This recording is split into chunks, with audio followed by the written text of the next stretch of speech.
Resident Evil meets Beats of Rage in this unusual and yet interesting survival horror style beat 'em up that takes inspiration from not only the Resident Evil series but classic beat 'em up games with the likes of Streets of Rage, Final Fight, Double Dragon and the like. That allows you to play so far with this demo up to 10 characters from the Resident Evil franchise, with the likes of Jill Valentine, Chris Redfield, Rebecca Chambers, Leon S. Kennedy, Claire Redfield, Albert Wesker, Barry Burton, Carlos Oliveira, Ada Wong, among a few others, that sees you fight your way throughout different locations based off of the first Resident Evil game. From the iconic first interaction with the original zombie in the game in the hallway, to the dining room, the mansion entrance hallway, all the way to the guardhouse, even to fight against the Plant 42, which will also lead you then into the laboratory underground, where you will have to fend off against the tyrant. What's interesting about this as well is that this demo can be played with up to 4 players, so there are great co-op elements in play here. The game is very fast paced, and while it is a beat 'em up, again this is a demo, so it's still work in progress, and there is certain flaws with regards to some of the combat features, abilities and some of the elements that can hinder your progress as you play. You can utilise special moves. While they do a lot of damage and can get you out of a pickle very quickly, they do take some of your health, which if you've played games like Streets of Rage 2 for example, you can do devastating combination moves but at the price of losing some health, and this game is no different. Plus, between each stage and even at certain points in each level, you will come across the merchant from Resident Evil 4, where you can purchase items and health and even extra lives, which will be useful to you moving forward. Now, some of the interactable elements on the screen, especially when you're trying to pick up items, even trying to hit the exit button with the mouse counter, can be a bit hit and miss, as sometimes it doesn't always react, so you have to make sure you hit everything in the right spot for it to do anything, which can be frustrating. But those gripes aside, the game is just crazy. It's fast paced, it's frantic, there really is a lot going on here. Plus, if you're a fan of beat 'em ups, this is a great mix to have action based elements based off of your favourite side scrolling action or beat 'em up games and mix that with Resident Evil. Like, you couldn't ask for anything better. With the addition of the arcade mode, while yes it's still a demo and it takes you through up until the tyrant boss fight in the laboratory, there is also the addition of a survival mode, so you can pick one of your favourite characters and then you go through a series of waves, and your goal is literally just to survive until the end and get the highest score possible. Now, it's no easy feat because some characters are easier to use than others. I found with the likes of Jill and even Leon more specifically, they seem to work better for faster altercations because they move a lot quicker, whereas the likes of Chris, Barry, Wesker and even Krauser are better for more damage focused elements, as they are physically a lot stronger and they can deal serious amount of damage to opponents, but at the same time they can also take a lot of damage, because if you're not careful and you allow enemies to gather up against you, because you can have anything from the likes of your typical zombies, the Crimson Head zombies from the Resident Evil remake, hunters, dogs more specifically, and dogs can be very annoying in this as they are with the main games. And then you have other types of monsters, especially the ones that would appear in the mansion laboratory that can crawl on the ceilings and walls and enter vents, and they can also be very frustrating to dispatch.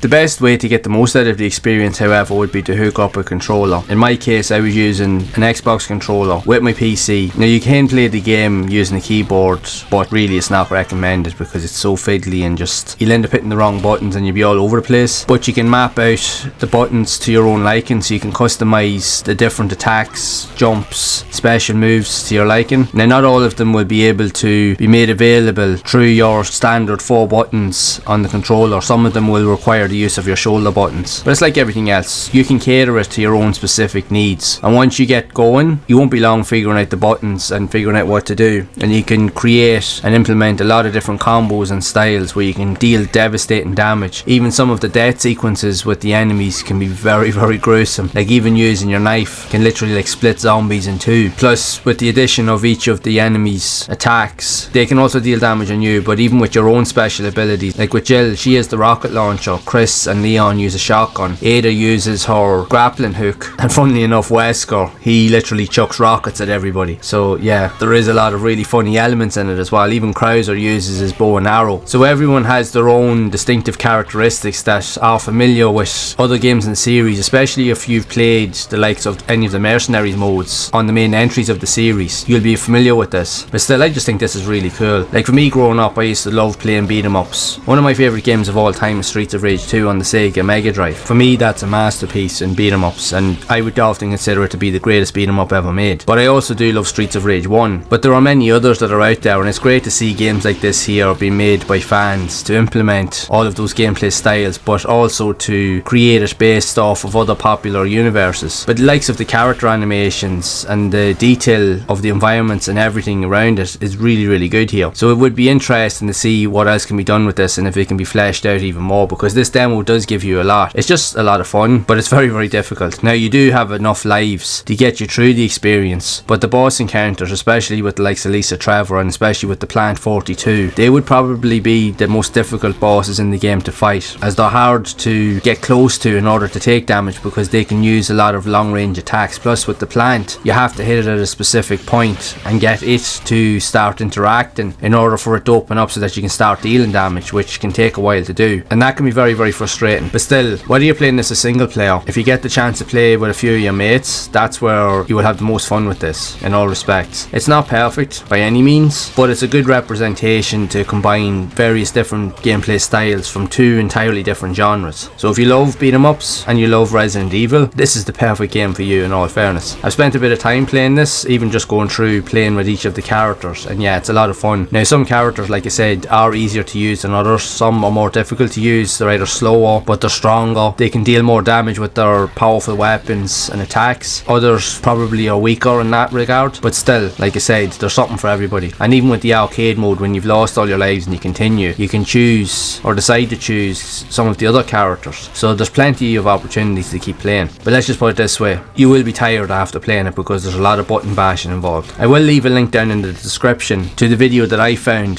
that introduced me to this game, that also provides a download link so that you can access it and play it for yourself, as I definitely think that it's worthwhile giving a go. It's a lot of fun. It's not overly long, but it's difficult, it's challenging, but again, you'll have a blast with it. So I would recommend that you give it a try. But it begs the question, what other types of fan-made games like this that are out there that are based off of well-known franchises that try to mix a variety of different gameplay styles? As I'm sure there's a lot more of these experiences out there, which I will definitely try to find. But in the meantime, if you do want to see more of these unusual fan mods and games that have been created by fans of these iconic series, this next video here on screen will look at some of these entries and how they have been influenced by classic survival horror titles.